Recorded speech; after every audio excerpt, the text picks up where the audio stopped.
be, right? So here we go. And now, the news. Stand by. In 3, 2, 1. And here we are. The shit hitting the fan news. I would say at 11:45 or whatever it is. So this is kind of how I imagined it. This is our news studio, where we'll be doing our SHTF News live broadcast from, and we'll have a bunch of news agendas set up for you. So starting with thank you so much, Kitty. She says she loves the new setup for the show. I've spent months on it. I've been way over the top, but you know what? I like everything to be totally custom and mine. So, so yeah, I do hope you like the design of everything so far. So yes, this is the news agenda that we would go through, and I would have done a bit more preparation than I've done this time round, because again, this is just a beta launch, but it's to give you an idea of kind of what to expect, right? And if I know that people like it and it's going to be workable, it's worth putting, like, you know, sort of like an extra 20 hours in to get the content each week done, like the day before or something, right? So, top stories. Difficult to know what to talk about on that tonight. I did have a few things set up, but I thought, do you know what? I think I'm going to skip past that, because the stuff I want to talk about is a bit dodgy, if you know what I mean, right? I'll just see if we're just making sure I'm not missing anything there quickly. So what we'll do is we'll go to the first segment for the SHTF news, which is the disaster map, which is a great place to start. So disasteralert.pdc.org, if you're not familiar. I tend to check in here now and again, and it will give you a full overview of the major disasters happening around the world real time. And on the left here, we can see the 72 active hazards. And so it looks like we've got a big tornado there recently popping up in Albany. Looks like there's quite a few wildfires rocking about as well. In Santa Cruz.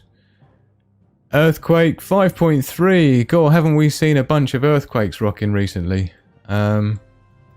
Obviously, the La Palma volcano, which anyone on the east coast of America and anyone really in Europe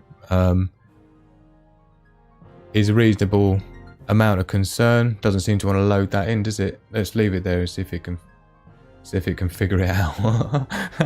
The map out. But yeah, we've got the volcano still erupting quite epically in La Palma, Spain. And of course, those that know the risks with that in terms of the I mean, essentially, it's like La Palma volcano, just for those that aren't aware, is essentially 6,500 foot high mountain. And, well, I say it's higher than that, but the piece that they're worried about, which is separated by a layer of water inside, and if that heats up, it will create an expansion of gas, and the other side of it will slide into the ocean, right? I'm sure you've all heard the idea, right?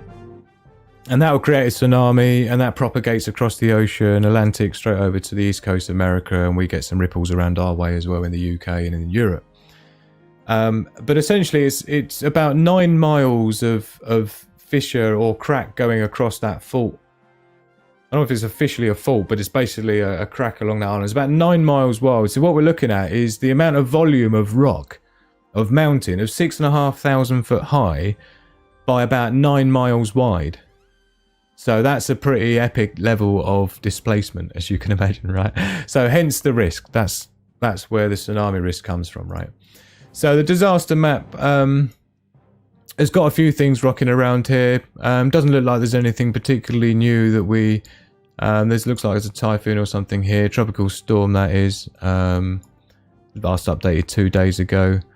Got a lot of business going on with the shipping... with the shipping, obviously, off the coast of LA and things like that. I was checking it out on marine traffic, which you can go and check out, and you can see where all the tankers are and the cargo ships are. That's quite interesting to look at. So we'll be checking into the disaster map on a Saturday night just to see if there's anything epic that's just kicking off, biological hazards or nuclear leaks or any sort of volcanoes or things like that. So that's interesting to look at. And we'll check in on the earthquakes as well. We'll give it a quick refresh. 47 earthquakes in the last past 24 hours basically. But it looks like nothing epic. Nothing above 6 anyway, for the last 24 hours. So hopefully that's a sign of things calming down a little bit. We don't really want to see any earthquakes anywhere near La Palma, because that wouldn't be good. Kilauea as well in Hawaii seems to be bubbling up again as well, like it did before. Where are we over here? I'm completely disoriented, but yeah. So we got Kilauea volcano, which is also erupting, so we need to keep our eye on that as well. I'm not sure if it mentioned that on the disaster map. Is this what we're looking at, or do I keep going to the wrong? It's just annoying with this map not working the way it is. So yeah, we've got a few things to watch out with the earthquakes. The space weather going to have effect on earthquakes, so the space weather we'll look at next. So this is windy. We'll just check out the sort of major weather patterns going around. But what I'm more interested in using the windy is actually the atmospherics, yeah? So if we can get that back in. What do we want? We want air quality and we want SO2. Because with that volcano popping off, for those that don't know, this is where you get acid rain from, right? And so where you've got this dark orange level, you can pop a pin in there, and you can see 131 milligram per meter squared, right? This is the level of SO2 in the atmosphere. Anything above 72 is not ideal, basically. So 131, obviously not ideal. And if that's combined with like rain and stuff, you can end up with, acid rain. No one likes that. So, and you can see there's a few things going around here as well, look.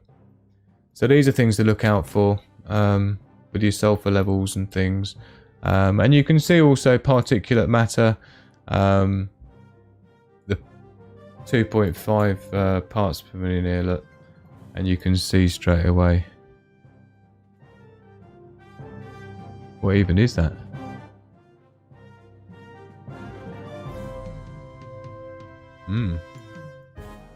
Not noticed that before.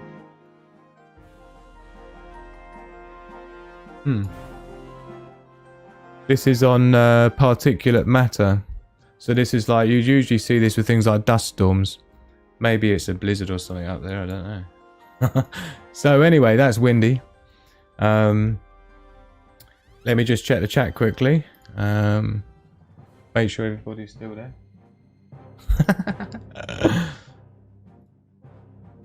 Bum. Yeah, it looks like my chat window is totally frozen, so that's interesting.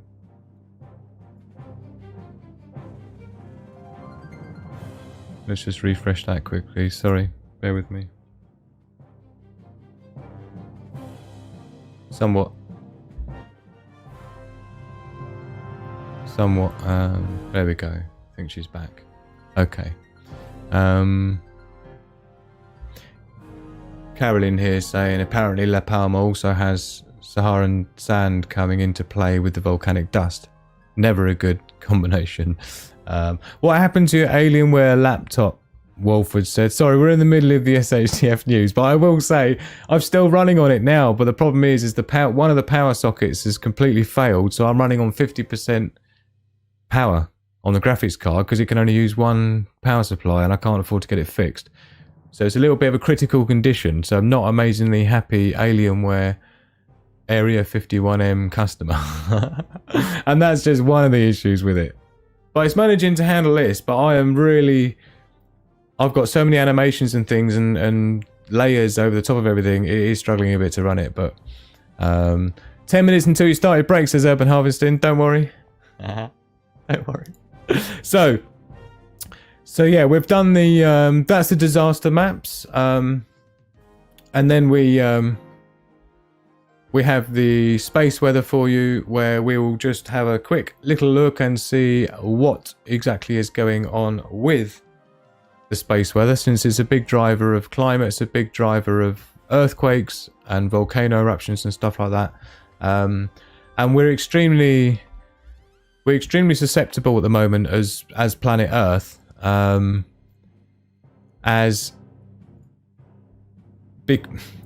our magnetosphere is starting to fade, or has been fading for some time, but it started to fade exponentially faster and faster, we're more susceptible to the cosmic rays that come in from, galactic rays from outer space, which actually do make things like earthquakes and volcanoes far more frequent as a result of